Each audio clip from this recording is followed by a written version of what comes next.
It had character. Personal. It was a Tuesday night, or maybe a Wednesday morning, technically. The air was colder than usual. I glanced at my phone. 3:33 a.m. That specific time, it just felt wrong. That's when I saw it. Hello. I called out, my voice trembling. Nothing. Like rotten flowers. Of course. The next morning, I checked everything. All the windows were locked. The front. It was just a basement. Concrete floors, stone walls, out of the ordinary. I checked the lock from the inside. It was old but sturdy. It seemed impossible for it to open on its own. A few nights passed without incident.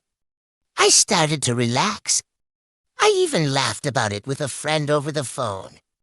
They suggested I get a dog. Maybe I should have listened. Then, it happened again. The same cold dread waking me up. I didn't even need to look at my phone. I knew the time. 3:33 a.m. And there it was, the long. This time, I didn't get out of bed. I was paralyzed with fear. A sound from below. A soft. Sounded like something was being dragged across the concrete floor.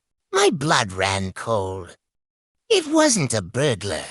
A burglar would be quiet, or they'd be ransacking the place. This was something else. Something that didn't care if I heard it. It wanted me to hear it. I pulled the covers over my head like a little kid, my breath catching in my throat. The scraping continued for what felt like an eternity before finally stopping. I lay there rigid until the first rays of sunlight pierced through my blinds. If it opened again, I would have proof. I would see what or who. I felt like I was baiting a trap. The door remained firmly shut.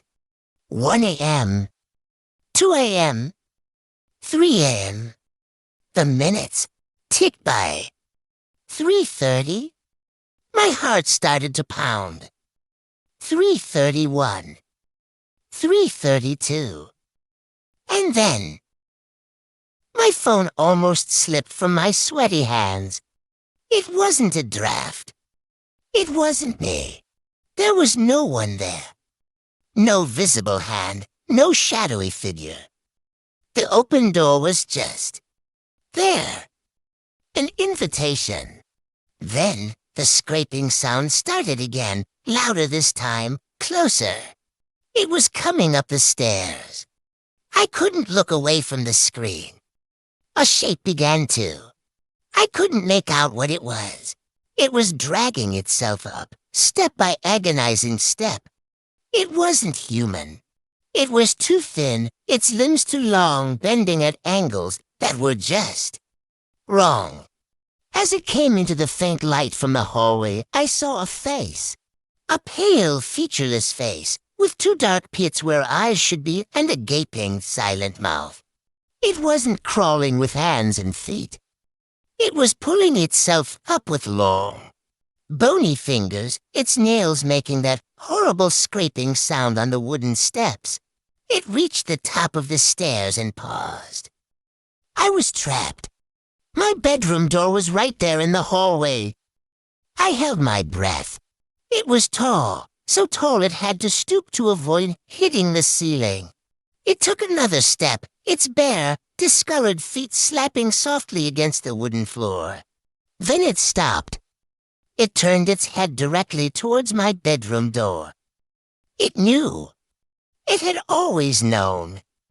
I didn't see it move. One moment it was in the hallway. The next, a loud bang erupted as it slammed its body against my door. The wood splintered. I screamed, scrambling off the bed, backing away, until my back hit the cold wall. Bang! Another hit, stronger this time. The door frame cracked. I could see those long, pale fingers wrapping around the edge of the splintered door, pulling. The wood groaned and tore. The blank, eyeless face peered through the gap, the black hole of its mouth stretching into an impossible grin. The last thing I saw was that face filling my vision as the door shattered inwards. The last thing I heard was the scrape of its nails on the floor, getting closer. The recording on my phone kept going for another hour, pointed at the wreckage of my bedroom door, capturing only the silence and the darkness that followed. Thank you for watching.